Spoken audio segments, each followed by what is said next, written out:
with Bernice and Earl Adams, and we are in Los Angeles in the original Max Factor house.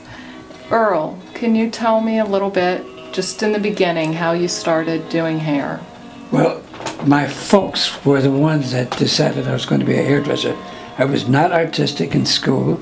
They had friends that were hairdressers that I'd never met, and they ate during the Depression. And my mother and dad decided I was going to be a hairdresser. Didn't say to me, "Is this what you would like to do? You're going to go." There were 3 men in the class of 130 women. I didn't know the difference between a hairpin and a bobby pin. I make multimedia projects that challenge different stereotypes.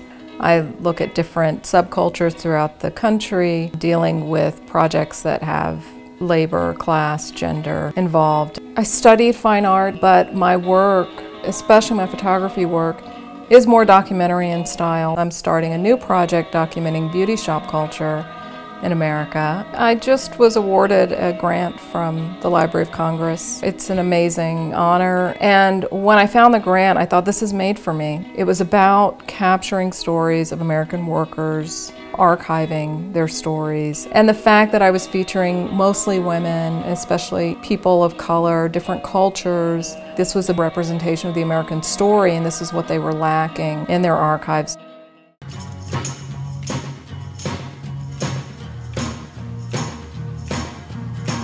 I remember the first time I went into work as a hairstylist, my boss said, I just have to kind of throw you in. You know, you learn by doing, and if you're not going through these experiences, you won't be a better hairstylist. I love what I do. I love working with all different types of hair textures. My husband's black, my daughter's half black and Filipino. So growing up with different types of hair textures, Filipinos have like straight to wavy to curly hair naturally, so I'm always around that. My niece is half Spanish, half Filipino, but she always wanted to wear her hair straight because her hair was massively curly. But as she got into her junior high school years, she learned how to work with her natural curly hair, and I was so proud of her because, you know, that's a part of her. That's who she is.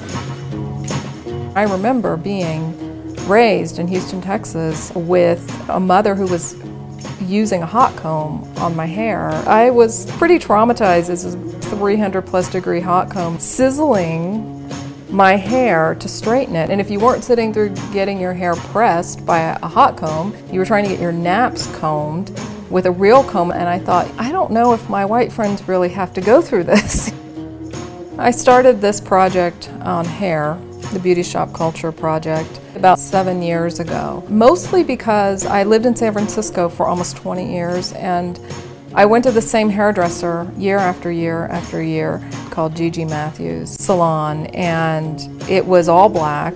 I never saw anybody of any other race, and I just thought it was very interesting. And a white woman came into the salon one day. She said, "I just want to have a, wash and set," which is a very simple thing. And Gigi turned her away.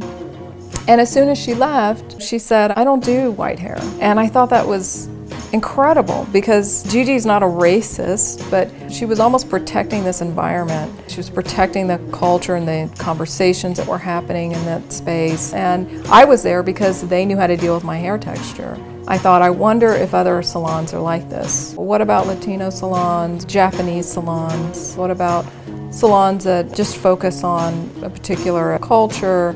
So it all comes back down to hair texture, which intrinsically is tied to race.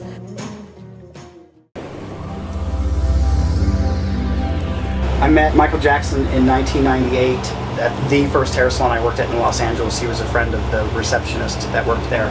And so she called me up and she said, "Michael Jackson wants to know if you can do black hair." And I said, "Well, yeah, I can." Because in fact, I was trained on black hair. A majority of the clients who came into the beauty school that I went to in Ohio were African American. And so I was comfortable saying, yes, I can, and I will do it well. So Katia has naturally curly hair that is tighter in some areas, looser in some areas. So we wanted to create a consistent curl that we will kind of pull back into a loose, low chignon.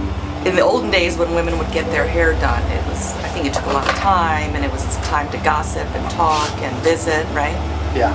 And so you have that feel here. We have it. So my girlfriend and I, we schedule our appointments together. We come here and we visit with Jeff, who's also what I consider a close friend of mine now. We've been out together and cried together and laughed together. So that's what it is for me. The Beauty Shop project was a really great entryway for me to deal with race and to deal with ethnicity in a new way. And I just want to be careful how I represent other types of people. So it's a risk. That's why people don't like to talk about race, because they're afraid they're going to say the wrong thing or they're going to do the wrong thing. And I think we need to open up and broaden the discussion and allow people to say things that they're afraid to say so that we can really get to the truth.